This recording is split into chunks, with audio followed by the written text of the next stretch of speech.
L'Ukraine n'a jamais été aussi proche d'une réponse absolument dévastatrice de la part de la Fédération de Russie et ses partenaires occidentaux non plus.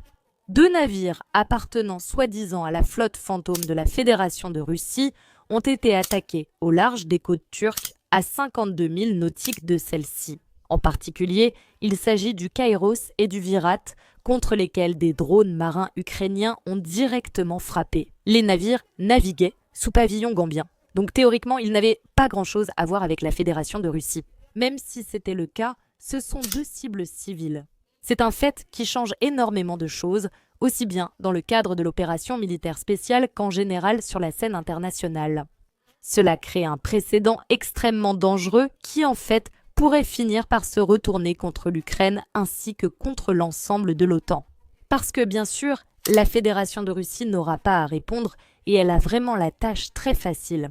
Dans cette vidéo, nous allons analyser en détail ce qui s'est passé, c'est-à-dire les faits eux-mêmes, leurs causes ainsi que les conséquences. Et bien sûr, les réponses possibles de la Fédération de Russie restent jusqu'à la fin de cette vidéo, car c'est là que je te parlerai du véritable danger que représente ce que vient de faire l'Ukraine, cet acte de terrorisme réalisé pratiquement à l'intérieur du territoire même de l'OTAN. Spoiler, non. Il ne s'agit pas du déclenchement de la Troisième Guerre mondiale, c'est en fait quelque chose de bien plus concret et infiniment plus dangereux. Je suis Liusivaya, correspondante de guerre dans le Donbass et analyste géopolitique. Abonnez-vous à cette chaîne pour rester informé de l'actualité internationale la plus récente et bien sûr des toutes dernières nouvelles sur le conflit ukrainien. Nous commençons comme d'habitude depuis le début. Le 28 novembre, 2 navires apparemment appartenant à la flotte étaient attaqués, semble-t-il au départ, par l'Ukraine. Dans l'ombre de la Fédération de Russie, qui naviguait sous pavillon de la Gambie, ils se dirigeaient vers Novorossiysk. C'est-à-dire, apparemment, ils retournaient déjà à Khazar-Avid lorsque, soudainement, ils ont croisé des drones ukrainiens sur leur chemin. Initialement, en effet, car les faits se sont produits au large des côtes turques, à seulement 52 000 nautiques de celles-ci. Les autorités turques, en réalité des Ukrainiens. Ukraine, des Ukrainiens, estimé. En novembre, les Ukrainiens se sont rapprochés de l'Ukraine. Novembre, les Ukrainiens se sont rapprochés de l'Ukraine. Le 28 novembre, ils se sont rapprochés de l'Ukraine. Le 28 novembre, les Ukrainiens sont arrivés en Ukraine. Nous en parlerons plus en détail plus tard, mais ensuite, nous avons reçu ce message directement depuis l'un des navires. Attaque de drones et d'ennemis. Drone. C. La partie turque, vous voyez, a dû diffuser les images à la télévision et donc reconnaître cette attaque ukrainienne. Et pas seulement ça. Il s'agit ici d'un fait totalement inédit pour diverses raisons. Parce que, en fait, même l'Ukraine elle-même n'a pas seulement reconnu l'attaque en question, mais a même publié des images de celle-ci. C'est quelque chose d'absolument inconcevable. On ne comprend pas où se trouve ici la communauté internationale, ni l'Organisation des Nations Unies, ni finalement ce qu'est l'Occident. Ce collectif évoque souvent les droits, les libertés et la démocratie. Ce qui a été attaqué par l'Ukraine avec plus de 5 embarcations sans pilote, car au début on a parlé de 5, mais les attaques ont continué à se répéter. L'un des navires a été attaqué, selon plusieurs sources, entre 2 et 3 fois consécutivement lors de 2 jours différents. Parle-t-on vraiment du fait que l'Ukraine terrorisait la population civile? Cela, de toute évidence, représente un crime de guerre qui n'est pas dénoncé pour une raison étrange. C'est surtout la communauté internationale occidentale qui a le plus l'habitude de nous donner des leçons sur la façon dont les choses doivent être faites mondialement. Les drones utilisés lors de l'attaque étaient les C-Baby modernisés et l'attaque elle-même a été une opération conjointe du service de sécurité d'Ukraine, en particulier de sa direction du contre-espionnage militaire Neo 13 et de la réseau opérationnel de contre-espionnage. L'un des blogueurs les plus connus d'Ukraine rapportait les faits. Contrairement à tout cela, au régime de Zelensky, Anatoly Sari. Je suis en contact avec l'équipage du pétrolier Virat. Il écrivait cela déjà le 29 novembre, c'est-à-dire le lendemain de l'attaque, vers 12h30. Attaqué par des drones, la situation reste tendue, personne n'a été évacué. Un travail formidable que réalise ici la Turquie, il faut le dire. Tout l'équipage est à bord et attend l'arrivée des remorqueurs. Ici aussi, il faut mentionner que apparemment tant Virat que Kairos ont été effectivement très touchés, mais ils ne se sont pas coulés. C'est-à-dire que l'équipage pouvait effectivement être en sécurité à bord. Mais je n'imagine même pas les nerfs qu'ils ont dû avoir en attendant que cette aide tant attendue arrive. Les dommages suivants sont signalés, la salle du gouvernail est complètement détruite, il y a des perforations à travers la coque dans la salle du gouvernail et dans les réservoirs de ballast arrière. La cargaison n'a pas été affectée, l'équipage est indemne, cependant, le navire est immobilisé. Les attaques de drones ont touché la partie arrière. Actuellement, il y a une interdiction stricte de sortir sur le pont et dans la salle des machines. L'équipage a été recruté par l'intermédiaire de Sovconflo. Tous les marins sont russes. L'attaque comprenait entre 4 et 5 drones. Le premier impact a eu lieu à 17h50, puis deux autres, 15 à 21 minutes plus tard et environ 5 heures après. À minuit et demi, il y a eu une autre attaque. À cela s'ajoute le fait qu'il y a des sources qui rapportent qu'il y a eu plus de drones qui ont attaqué et aussi au moins une attaque supplémentaire. Mais bon, voici ce que dit Anatoly Sarito. Un bateau des gardes-côtes turcs s'est approché du navire, mais il a quitté la zone immédiatement après la deuxième attaque et n'est pas réapparu. La situation autour des navires eux-mêmes, comme vous avez pu le constater, a effectivement été extrêmement tendue. Y avait-il des civils à bord? Oui, ce sont des Russes. Mais cela n'en reste pas moins des civils. C'est pourquoi, et par conséquent, ce qu'a fait l'Ukraine est plus grave encore, ce qu'a reconnu l'Ukraine aux yeux du monde entier, représente un crime de guerre. En toutes lettres, que la Turquie n'ait pas été capable d'évacuer le personnel des navires.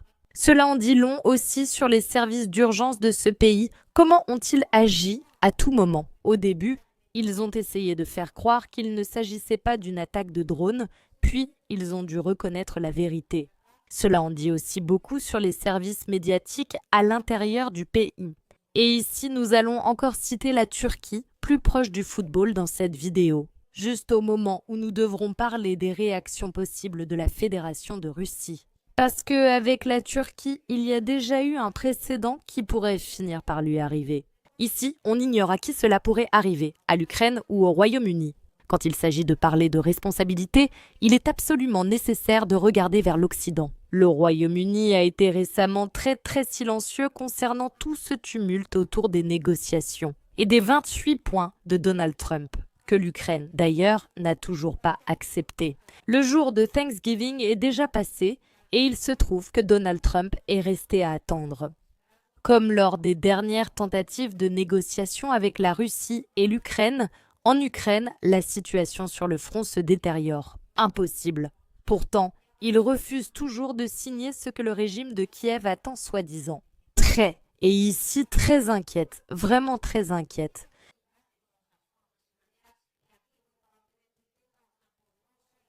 Et inquiète. Et ici dans celui-ci très. Arte biatletica, www, Arte biatletica, biatletica. Atletica, www.artb d'occasion. Surtout en citant l'un des objectifs les plus stratégiques du pays, qui est le pont de Crimée. Maintenant, nous parlons d'un autre objectif qui n'est plus seulement stratégique, mais qui pourrait même changer le cours de l'opération militaire spéciale, voire la corrélation des forces au niveau international. Parce que ce président est celui qui appelle en ce moment même la Fédération de Russie à agir de manière absolument démesurée. Il devra le faire, oui, de manière ferme, il devra faire attention à la manière de procéder pour le bien de l'avenir de l'opération militaire spéciale. Parce qu'en gagnant sur le champ de bataille, il n'a aucun sens maintenant de hausser le ton.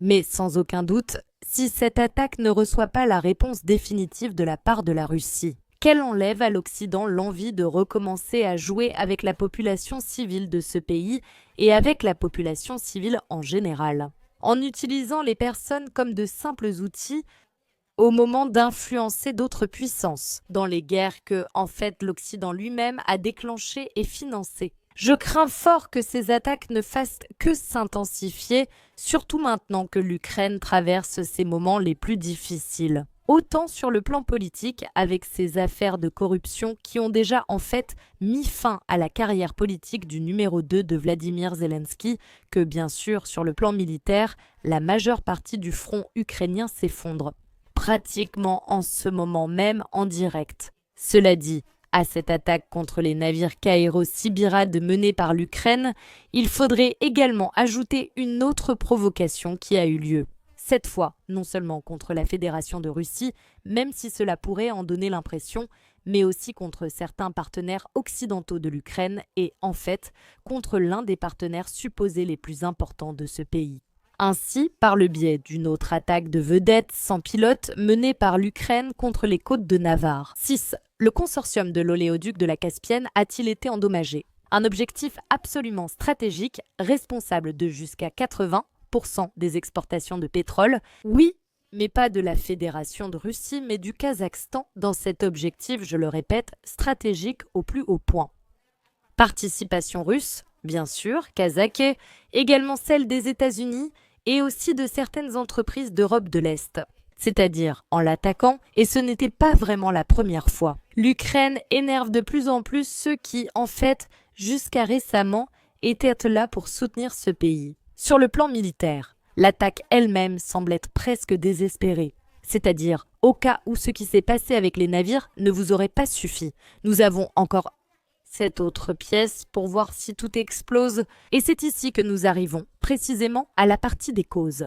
L'Ukraine mène ses provocations, clairement terroristes, des crimes de guerre contre la population civile russe, mais aussi contre la population civile en général, et finalement contre les intérêts d'autres États, en citant tout particulièrement la deuxième attaque. Et elle le fait pour deux raisons.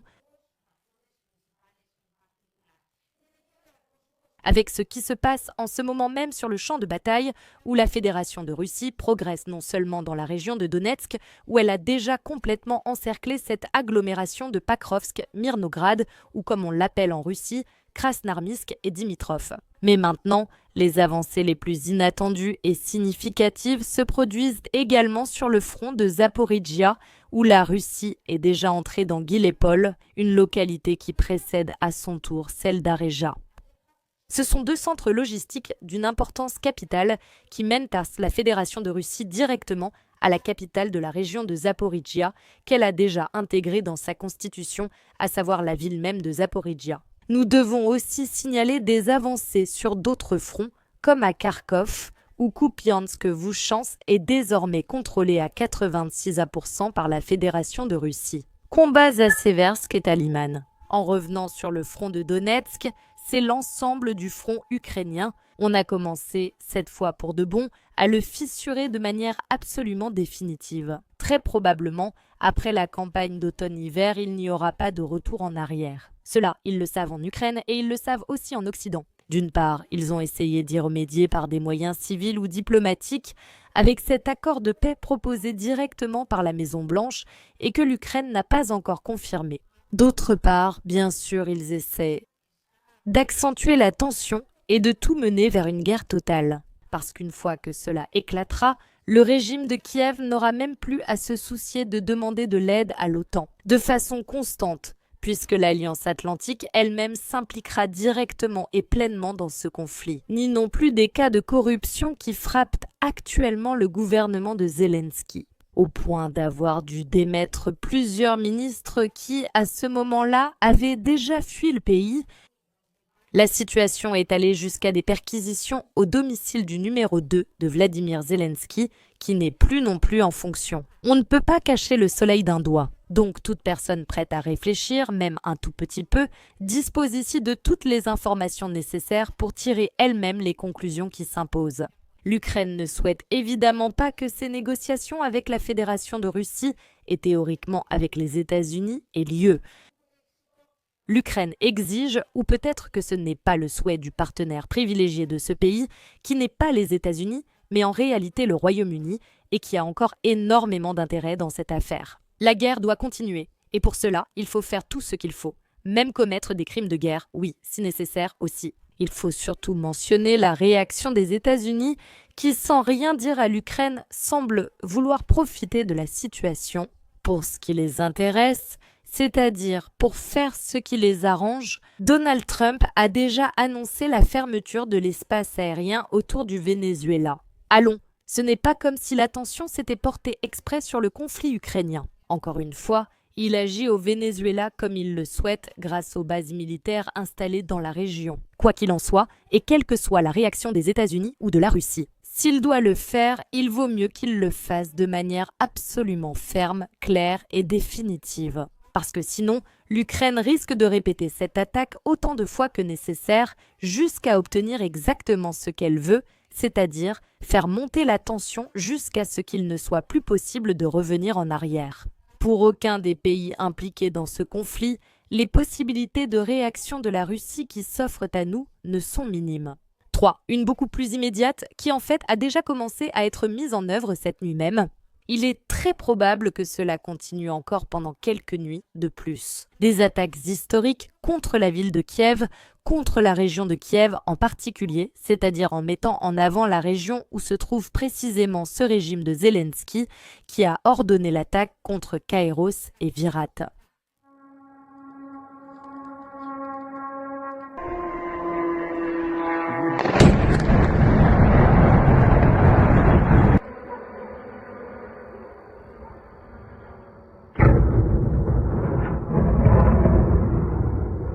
Les images suffisent. On rapporte plus de 600 drones, plus de 30 missiles contre Kiev et ses environs. Tout a littéralement volé en éclats. En fait, toute la partie occidentale de l'Ukraine a subi des coupures de courant partielles et, dans certains cas, même totales. En effet, la plupart des cibles attaquées étaient de nature énergétique, c'est-à-dire des infrastructures énergétiques directement visées. Voici la liste de certains des objectifs atteints. La particularité de cette attaque réside dans le fait que cette fois-ci, beaucoup plus de drones ont été utilisés. Gerbera, utilisé comme leurre pour saturer la défense aérienne ukrainienne, à une échelle encore plus grande que ce que la Russie a l'habitude d'utiliser normalement, et en plus parmi d'autres cibles figure l'aérodrome de Chine, qui est en fait l'endroit d'où l'Ukraine a l'habitude de déployer ses chasseurs, qui est en fait l'endroit d'où l'Ukraine a l'habitude de faire décoller ses chasseurs. À leur tour, ils assurent donc la défense aérienne, de plus en plus insuffisante dans le pays récemment. La Fédération de Russie a décidé de porter son attaque au plus haut niveau, empêchant l'Ukraine de s'en protéger. Et c'est à tel point que même la défense aérienne ukrainienne, qui a généralement l'habitude de rapporter que tous les objectifs, ou la grande majorité d'entre eux dans le ciel ukrainien, ont été convenablement abattus. Cette fois, elle ne l'a pas fait, reconnaissant que cette fois au moins, 30% d'entre eux ont effectivement atteint leur cible. La réponse la plus immédiate pourrait bien sûr encore tenir. Pour combien de temps?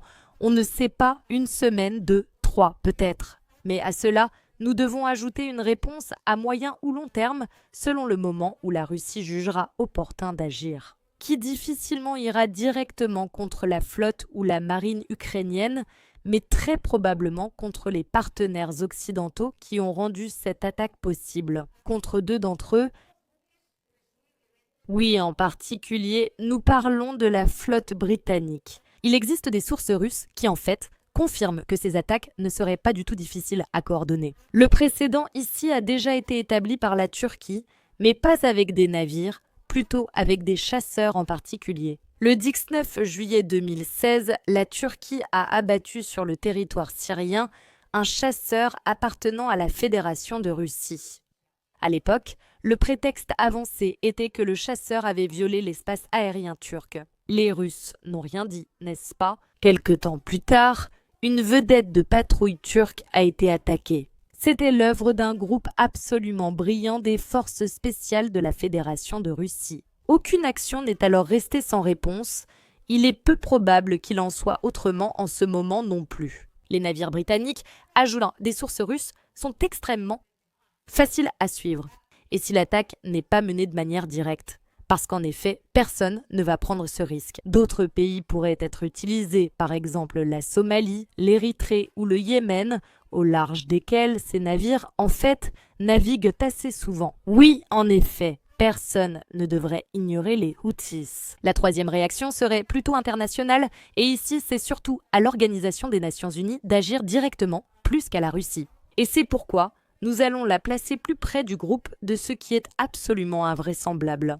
Oui, très probablement, la Russie devra se débrouiller toute seule, et c'est précisément ici que nous arrivons au point le plus dangereux de tout cela, puisque le fait que l'Ukraine ait attaqué 2 cibles de nature civile, 2 navires avec des civils à bord, nous confronte à des conséquences extrêmement dangereuses. Et à partir de là, les choses pourraient évoluer de telle manière que les victimes civiles deviennent de plus en plus nombreuses et que l'Occident collectif lui-même finisse par regretter d'avoir donné ses pouvoirs à l'Égypte ukrainienne.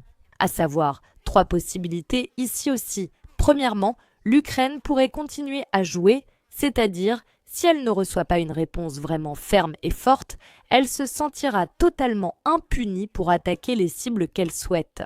Aussi en ce qui concerne les navires civils. Elle pourrait donc, avec ses attaques, dans l'un de ces cas, finir même par attaquer un mauvais navire, un bateau. En définitive, cela pourrait finir par causer de graves conséquences, qu'il s'agisse d'un navire ou d'un bateau, cela ne fait absolument aucune différence. L'important ici, c'est que cela pourrait en fait finir par nuire aux propres maîtres occidentaux. Cela pourrait se faire soit de manière occidentale, soit selon une deuxième possibilité. Avec un petit coup de main, c'est que le renseignement militaire de ce pays, bien sûr, travaille et en fait, il fonctionne à un moment donné. Il pourrait faire croire à la partie ukrainienne qu'un de ces navires, appartenant à la flotte fantôme de la Fédération de Russie, est en train de naviguer dans les eaux. X, un navire supposément russe mais en réalité appartenant à n'importe quel autre État, par exemple Israël, l'Ukraine, finirait par attaquer et cela pourrait déclencher une guerre mondiale. Le lobby juif faisant directement pression sur Donald Trump, qui de toute façon n'a pas une très bonne opinion de Volodymyr Zelensky. Pourrait-il mettre fin d'un coup au régime de Kiev? Bien sûr, nous ne devrions pas non plus écarter la troisième possibilité, que la Fédération de Russie elle-même pourrait finir par attaquer un navire appartenant à n'importe quel autre pays occidental et faire passer cette attaque pour une attaque ukrainienne. Oui, en effet, on ne dit rien à l'Ukraine. Mais ce qui devient clair aux yeux de toute la communauté internationale, c'est que cela fait longtemps qu'il est devenu un État terroriste. Un enfant qui, en jouant, a longtemps dépassé les limites. Et auparavant, était-il facile de vendre qu'une attaque devait nécessairement être organisée par la Fédération de Russie? Maintenant, la communauté internationale aurait du mal à le croire. Ni, même si c'était vraiment le cas, dire que l'une ou l'autre des agirait immédiatement face à une escalade aussi imminente que dangereuse. Je suppose que ce n'est plus nécessaire car c'est devenu évident. Et tout cela, pourquoi? Eh bien, essentiellement parce que l'Occident a permis à l'Ukraine de faire et défaire à sa guise, et nous en avons ici des exemples très clairs. Nord Stream, 2 attaques de drones, aussi bien contre des cibles civiles en Russie que, potentiellement, contre d'autres pays, afin de donner l'impression qu'il s'agit effectivement d'attaques russes. Ici, je pense que nous devrions regarder ces récentes apparitions de drones d'un autre œil, en Pologne, Roumanie ou désormais Moldavie. Et si, en réalité, il ne s'agissait jamais de la Russie, mais directement de l'Ukraine, essayant, une fois de plus, d'aggraver le conflit comme c'est le cas maintenant. Des attaques directes contre 2 navires transportant des civils à bord et la reconnaissance totale de ces faits. L'Ukraine semble être devenue absolument incontrôlable, ou en fait, tout cela se fait sous contrôle.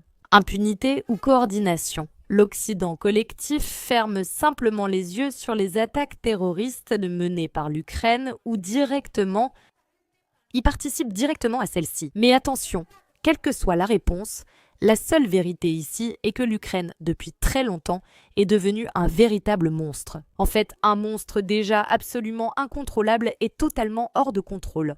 Un monstre qui finira par dévorer ses propres maîtres et créateurs par les pieds, à moins qu'il n'y mette un terme immédiatement avant qu'il ne soit trop tard.